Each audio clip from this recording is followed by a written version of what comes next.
সেখানে কারোরই কোনো অস্তিত্ব নেই। সেই উত্তরাধিকারীরা হঠাৎ এক রাতে কোথায় যেন গায়েব হয়ে যায়। সেই কাহিনী কারোরই জানা নেই। এরপর থেকেই নাকি ওই বাড়িতে প্রেতেরা হানা দেয়, অদ্ভুত অদ্ভুত কাণ্ড ঘটে। মানুষ ভয়ে সে বাড়ির আশেপাশেও ঘেঁষে না। কেউ কেউ দুঃসাহস দেখিয়ে গেলেও কেউ আর প্রাণে বেঁচে ফেরে না।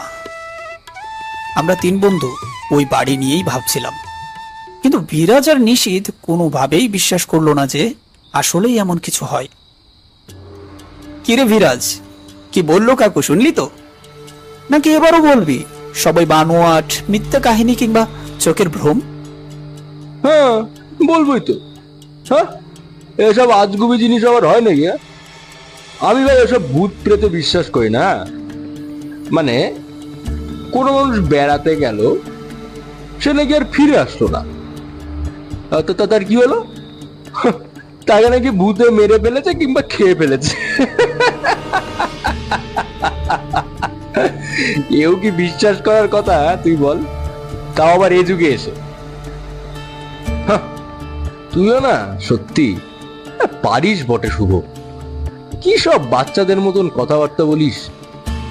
বাচ্চা নয় রে, বাচ্চা নয়, এমন সত্যিই হয়। ঠিক আছে, তোদের যদি বিশ্বাস না হয় তবে চল আমার সাথে। সে বাংলোতে নিজেরাই গিয়ে দেখে আসি, গিয়ে প্রমাণ করে আসি ভূত আসলে আছে কি নেই।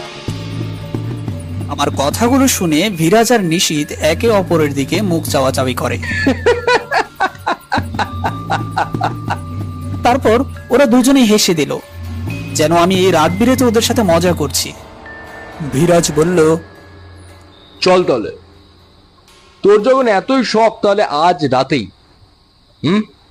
না না, এক্ষুনি বেরোই, কি বল? আরে হ্যাঁ, আমিও তো তাই বলছি। বেটার ভাত হজম হবে না হলে এই গেলায়। ওদের সম্মতি পেয়ে অবশেষে আমি আর কিছু না ভেবে অনেকটা জেদের বসে রওনা দিলাম।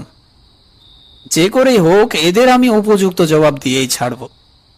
মোবাইল থেকে অ্যাপ বের করে চলতে শুরু করি তিনজনে। মোহনপুর এখান থেকে বেশ খানিকটা দূরে। এখান থেকে রওনা দিলে 3-4 ঘন্টার মতো সময় লাগবে।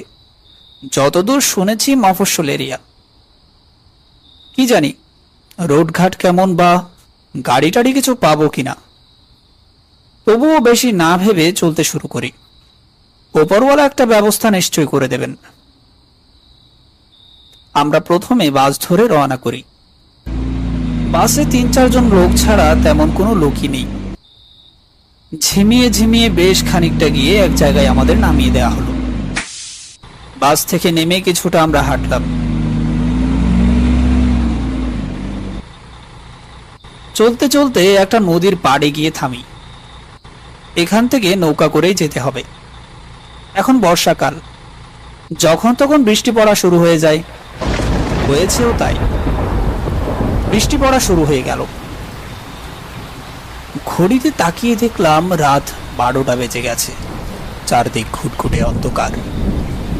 মাঝে মাঝে চাঁদের উপর থেকে মেঘ সরে গেলে পূর্ণিমার আলোতে চারদিক খানিকটা ঝলমল করে ওঠে। চাঁদ মেঘে ঢেকে গেলে ফের আঁধারে ডুব দেয় গোটা পৃথিবী। চারিদিকে তাকিয়ে কাউকে দেখতে পেলাম না। অবশ্য এমন বৃষ্টি বাদলার গভীর রাতে কারোর দেখা পাওয়ার আশা করাটাও বোকামি। বিরাজ আর নিশীথ এক প্রকার বিরক্ত। এমনিতেও ওদের ইচ্ছে ছিল না এখানে আসার, তার উপরে